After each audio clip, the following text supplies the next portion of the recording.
the sun on a spiritual level is that our salat is regulated after the consistent, peaceful movement of the sun.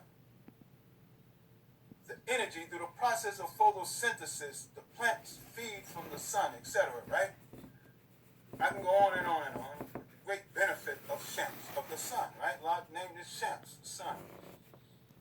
But here's the importance why we don't worship the sun, but we can be seen that way, is that the sun, when it breaks on the horizon, we make salat, fajr, 2 rak'ah. When the sun, so our prayer is regulated after the consistent, peaceful movement of the sun. When the sun reaches its zenith,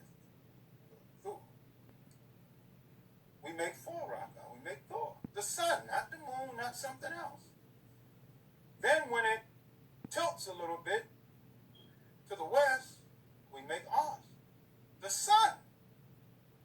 Then when it sets Maghrib, start to set, we make the 3 rak'ah. And Maghrib means the west. And then when it goes down, we make 4 rak'ah. So someone on the outside looking on to say, oh, those Muslims, they must worship the sun. Because every time the sun moves, they praying. So now, so you see, but the message is, number one, we always say Allahu Akbar.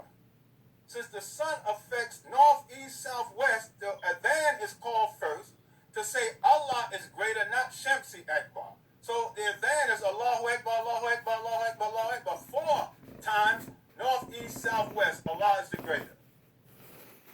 And in the salat, we constantly say Allahu Akbar, each move, that Allah is greater, not the sun. Because somebody looking at us, every time the sun moves, they pray. But as a precaution, we say Allahu Akbar at each salat, right? In Ibrahim alayhi salam, we see in his 3-stage development, when he looked at the star, the moon, and the sun, he said, this is the greatest, Shamsi Akbar. And then when he saw that set, he said, I'm free from false worship, and I return my whole self to the originator of the heavens and the earth. So what is the message there? It's beautiful when Allah says to keep us focused, that whatever benefit we get from the sun, we get that same benefit and probably 1,000 times more on a spiritual level from the salat. And just as the sun is the light and life of our world, salat is the light and life of our world. And we say, Hayya salat, come alive to salat. So the sun is the central point, right? It's, without the sun, we all disappear. It's the light and life and whatever benefits, we can go on and on with that. It's to say that, look at the most important thing in your world, the sun. Well, your salat is associated with that, but on a spiritual level. And whatever benefits you get physically from the sun, spiritually, you get that from salat. And you know, when the sun rises, the grass and the plants, it follows it. You can see it. And when it's set, it's facing the west, right? So if you look at it, as it moves, they follow, they pull it. And that's how our salat is. It's movement, up and down, like a plant. So Allah says, yes, I've given you that.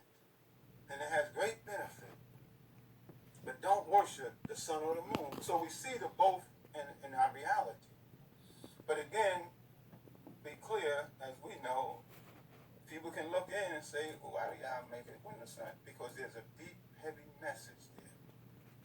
That whatever benefits, which is enormous, you get from the sun, and that it is the light of our world, and everything rotates around it. Everything rotates around ibadah, the proper worship of Allah. And salat is the light of our world, and the life source. And the proof of it is the life source, like the sun. Say, Hayya salat, come alive to salat, come alive to proper worship. And Allah makes it clear, worship Him, for He created the sun and the moon. If it's Him that you worship. So we just wanted to go there in Ramadan looking for the moon. We saw some sort of moon in one place, also in the other. But bottom line is, Ramadan is the month in which the Quran was revealed.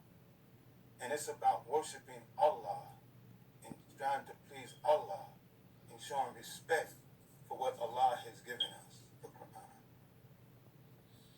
So here, this we stand here. I can't get off of this, but it's important. The sun and the moon, very, very important. Muhammad the Prophet,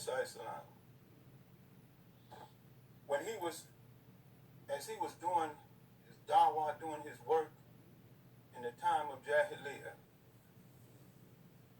that they tried to stop him. They did everything they could and eventually plotted to kill him. But we're going to stay right here for a minute. And Muhammad the Prophet, they sent his uncle, somebody to get him to stop. They talking about, that's your uncle. What's wrong with your nephew? He's Majnun. He's trying to make all the gods into one. Tawheed. Go see if you can get him to stop. And it's reported that when his uncle came to him to try to get him to stop what he was doing, preaching the message of Islam, what Allah had given him, that he told him, he said, very beautiful, you know the story. He said, tell them that if they could give me the sun in my right hand and the moon in my left, see how we gonna worship that? He said, I still would not stop my work. Wise man. He's the messenger of Allah, but he was smart and wise even before then. But now, this is after he got Quran, the book of wisdom. This is after Allah had revealing it. So he says, tell them, if they could give me the light, the sun, and the moon, the sun in my right hand, more pronounced, right?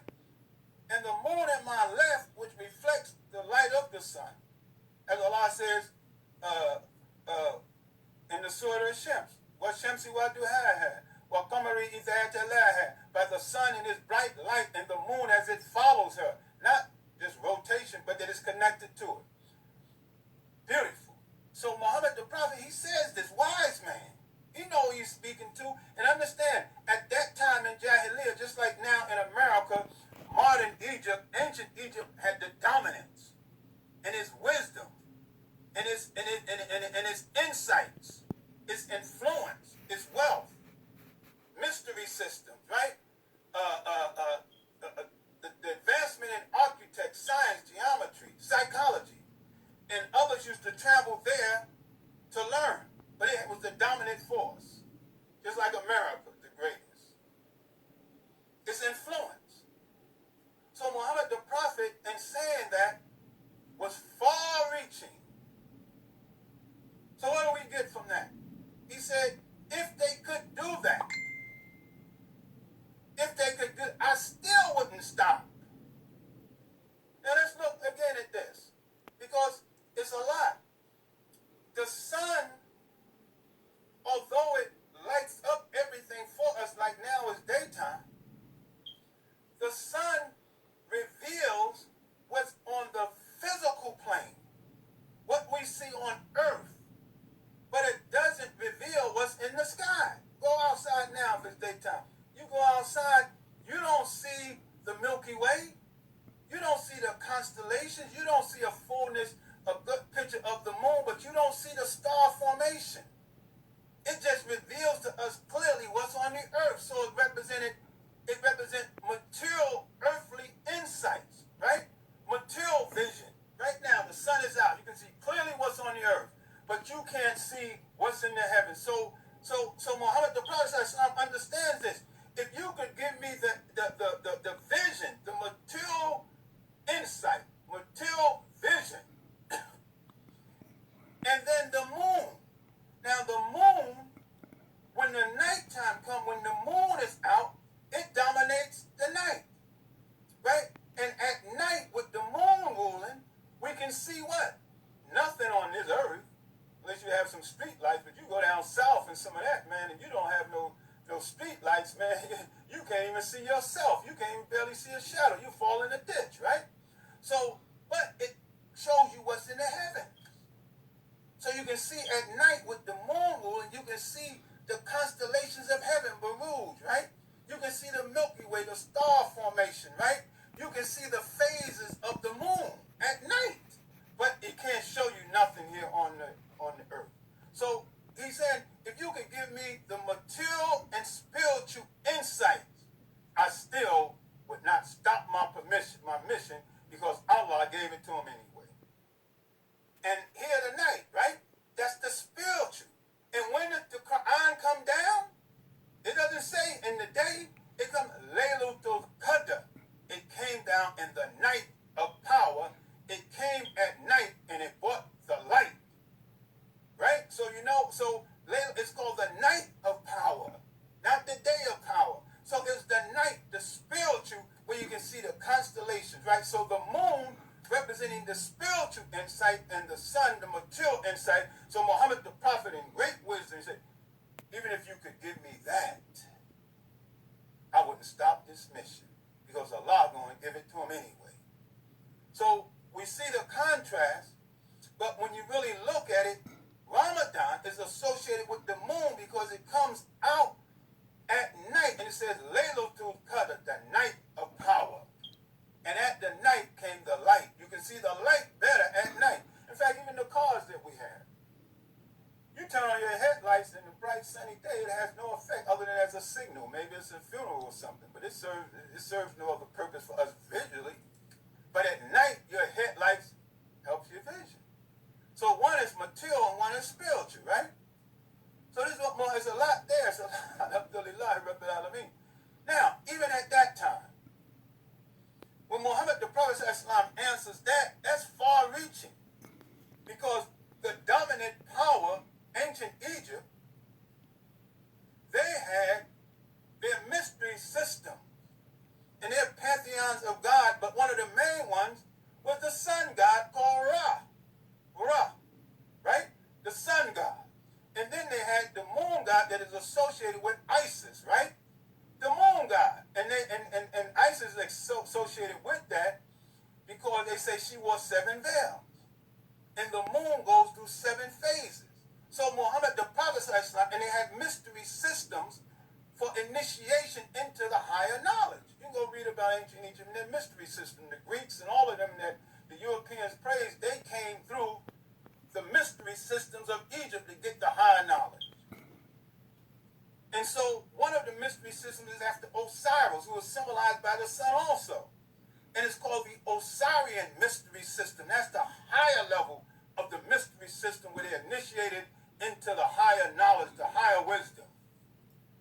And then you have the Isian, the lesser mystery system that's symbolized by the moon. So you have to go through their systems, their secret orders, to advance and come into this great knowledge of psychology, geometry, etc., human development. And they had the riddle of the Sphinx to get into Egypt, right? They say, what creature walks on 4, then on 2, then on 3? They were searching at the end. It's man. Know yourself. Because we start out crawling. Now, the riddle said, if you took a shot at it and you couldn't answer it, that the Sphinx, which is the head of a man on the body of a lion, just like in Ramadan, is the human being rising above his material, his animal instincts. And it said, man, know yourself. Because we start crawling, our first movement, then we stand up, Homo erectus. Then you get weak, a little weak back, or you have a staff. They consider that the 3rd leg, right? So, but if you add them up, it ties in with our salat. 4 rakat, 2 rakat, and 3 rakat. And when you go, and the answer was man, know yourself, because when you put them together, it was 9. 4 and 3 is 7, and 2 is 9. So it was about human life, human development, human birth. 9, just like Ramadan, and Muhammad the Prophet getting it in the 9th month, tied in with that child being born in the 9th month. But anyway, staying there, so when he said the sun and the moon, that's what they were symbolized by.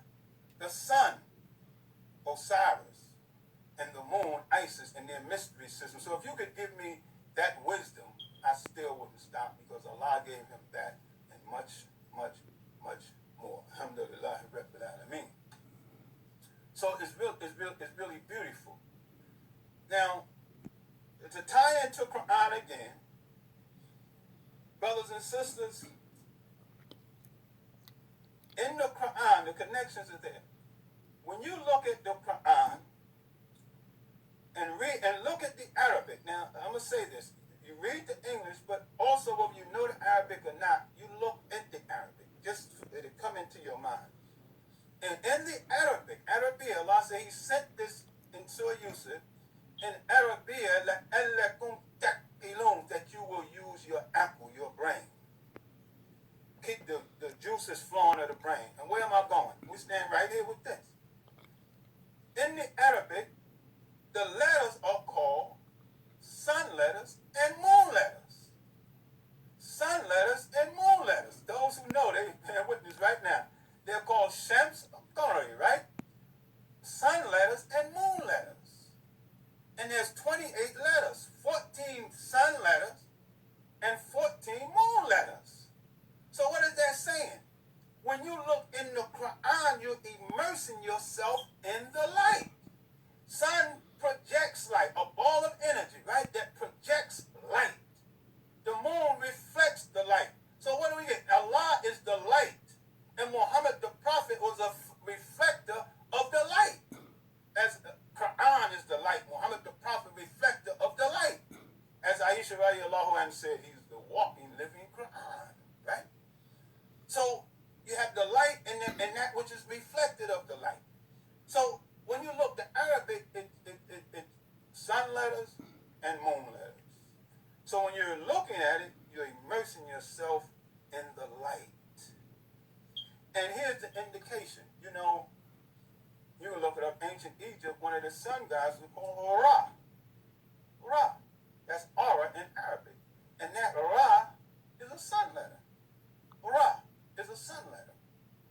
Now, here's how you distinguish. The sun is more intense, right? More pronounced. A sun letter is like Shams, S, S-H.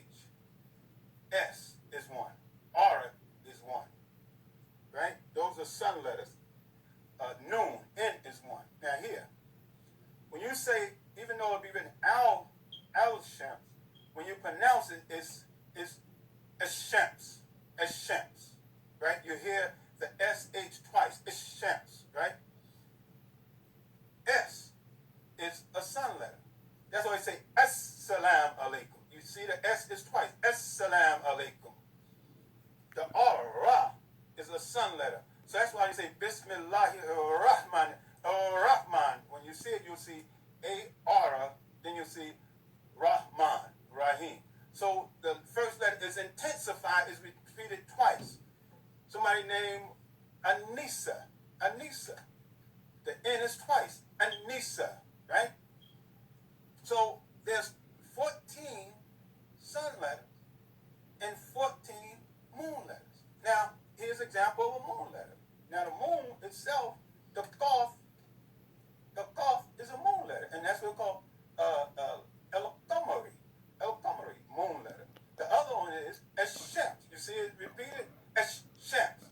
El-Qamari, right? The K, the Kaf, is one also, right? The H, the hard H. Al-Hakim. You see, it's Al-Hakim, right? But if you had a sun letter, like Rahman, Rahman, and others. So when you look in Quran, there's a connection there with sun letters and moon letters, that you are immersing yourself into the light. And they reflect, they emerge. So let's say, for example, Bismillah, Bismillahir-Rahmanir-Rahim. Look what you got. The Ba is a moon letter. The S is a sun letter. Bismi, sun letter. Then you go back to the moon. The M is a moon letter. Bismillah, Bismi, Ismi, the name. Bismillah, Alif, Bismillahir-Rahmanir-Rahim. So, staying here. So again, let's take just even go here. Don't worship the sun. Don't worship the Arabic. Learn the Arabic. Allah said He has given it to you that keep the juices of your mind flowing. Other languages too, but here specifically it says so that you will have understanding, so you will keep the juices of your mind flowing. So here it says, so don't worship the sun or anything that it represents. So if you go in this Quran with a sincere heart, whether you reading the Arabic, whether you're an Arab or not, or reading the Arabic or not, if you go in with a sincere heart, worshiping Allah, have the taqwa, a loving fear of Allah, then you're loving Allah, and He will bless you just as much, if not more, of any of us here that's reciting Arabic if our heart is not clean. So, looking at the sun. So you see, so the sun and the moon, Allah says, don't worship them, don't make sajda to that, but just know, brothers and sisters, that Quran is the light. It's the light. So when you're looking at the Arabic, whether you understand, I just know you're immersing yourself into the light. Alhamdulilah, El-Amin. So in this, all this is coming out of this precious month of Ramadan. And Muhammad the Prophet ﷺ, again, he said, you can give me the sun in my right hand, the moon in my left. I'm not stopping this. So Allah revealed to him the secret knowledge, the higher knowledge that was concealed. And the old book said that there was a book of 7 seals that was locked completely up, the knowledge. No one couldn't get it, couldn't read it, except those initiated. And so Allah revealed to Muhammad the Prophet, the 7 oft-repeated verses, called the opening, the breaking of the 7 seals, etc. So in this precious month of Ramadan, that's when we read Quran and we study the Quran. So alhamdulillah, we don't want to go too long with the khutbah here, with the talk. It's just, you just want to share. So now, let us look a little bit at, we covered that, and I didn't intend to stay on it that long. Let us, now I'm going to go here to the board. I always like to put something down here visually, and I'm hoping that any of those that are listening, that will listen, to get to Quran. Always, that's what it's about, the Quran. Our life. And here, Ramadan, this Ramadan, as all of them in this unique time, 2020. And 20 and 20, there's vision, right? To see forward, and they say hindsight is always 2020. But 2020 is also 40, right? And Muhammad the Prophet ﷺ received the revelation at the age of 40, right? He's born in 570, that's the 6th century. 30 years into that, put it up to 6, the 7th century. And he received the Quran that would have made him 30, then in 610 would have made him 40. So he received it in 610. And that's the 7th century. So he lived in the 6th century and the 7th century. And he received the revelation in the 9th month in the 7th century. Now, isn't that interesting? The 9th month in the 7th century. What's the chapter number for Laylatul Qadr when he received it? 97. So he received it in the 9th month in the 7th century, 97. And Laylatul Qadr is sort of 97, right? And at 610, if you want to go there, if you go 6, 1, 0, 6 plus 1 plus 0 is 7 anyway, right? So, as I said, I didn't intend to stay there as long, but here, Ramadan is a month of education. This is in commemoration of a book. All this fasting, this 30 days, all that we're doing, giving in charity, restraining ourselves and all this, we want to make this clear to those that are not Muslims what this is about. It's kindness, it's in commemoration of a book, but it's about education. A lot of things, but education, because what was the first thing that was said? Quran is a book, right? It's a book. So in the schools, when you have education, you give the children a book, right? And what do you tell them to do? What was the first thing said to Muhammad the Prophet? Iqra, right? Read. That's education. You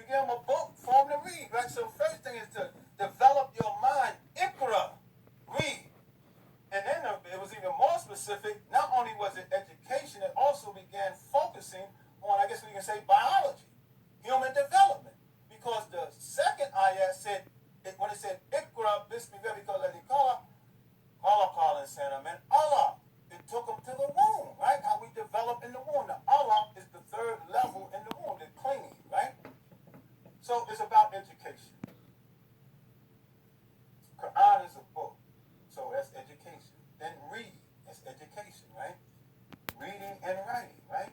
Then it says, Ikra Rabbuka Akram, reading in the name of the Lord who's most generous. Then it says, El-Amin bil Qalam, who taught man the use of the pen, right? And that's big, right? How to write and communicate, express your thoughts, etc.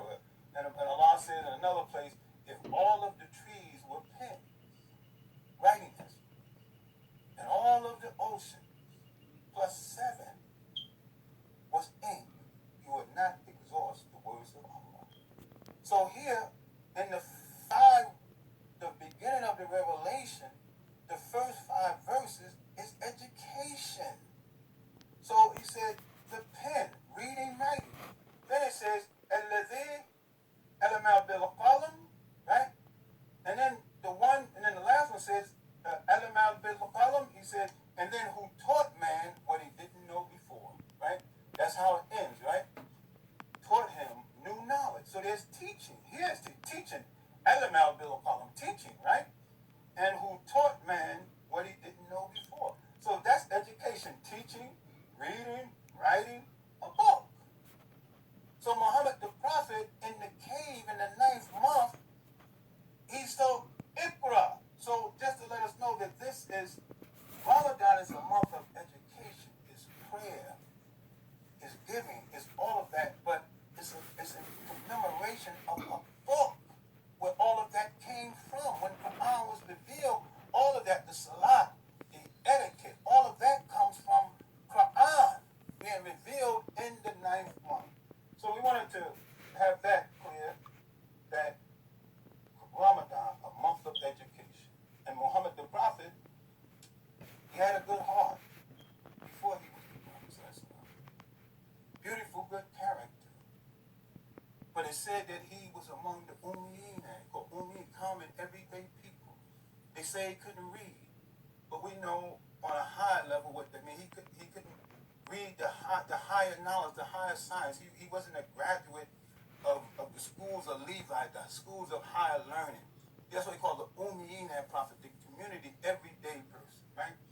So Allah said, read, because his heart was good. So his heart earned him the blessing of enlightenment. So we want to establish that for ourselves, that it's about education, about learning. And that's why during Ramadan, we try to educate ourselves more in the Quran, right? Try to read the entire Quran.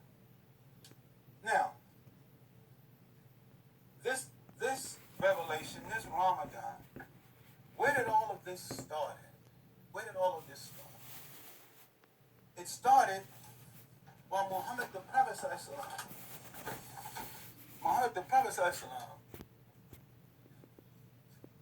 he used to go to the cave, right? Now I know we can relate to this right now. Muhammad the Prophet he used to go to the cave in Mount Hira, a big, huge mountain, on Mother Earth, right? Mountain, like the earth is pregnant with Muhammad, in that mountain, right? In a cave. He used to go there to reflect on his people and the state of the world. And to get some solitude, etc. There's something called the chamber of reflection, to reflect on things. So we can relate to that. Now, in a situation of madness in Jahiliyyah, in this coronavirus, COVID-19, there's a lot of confusion, a lot going on, a lot of some light, but a lot of ignorance as to how to handle it, what to do, right? And so we as Muslims and other human beings, we're confined in our homes. Don't come outside because you can potentially catch that and die or get sick, right? Put on the gloves, but there's restriction. And we as Muslims right now, we're doing this not just on Jummah, in the house, not at the masjid for the grouping. Here's Ramadan. Ramadan is about us coming together, right? The iftar, the tarawih, all of that, bonding together. You see more people at the masjid during Ramadan, and it can't be reproduced than you do any other time. That special, blessed month of Ramadan, the 9th month, a unique, an odd month compared to the other 11 months, right?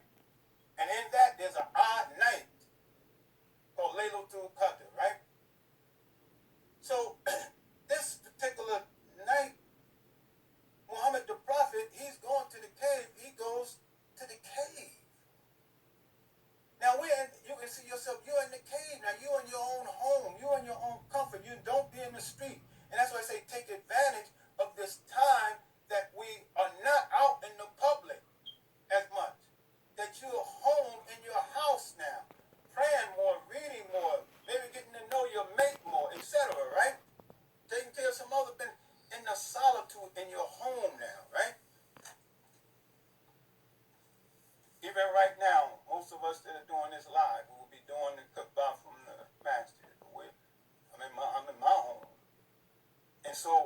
what it is to be within your home, but in the cave. But really, we can get up from the cave of your own being, of your own mind, to find some time to reflect on yourself within. Look within now, because now we will be doing the Tawheed prayers, following behind somebody in the masjid, and doing such and such, and depending on some. Now it's fasting, as Allah said, between you and Allah.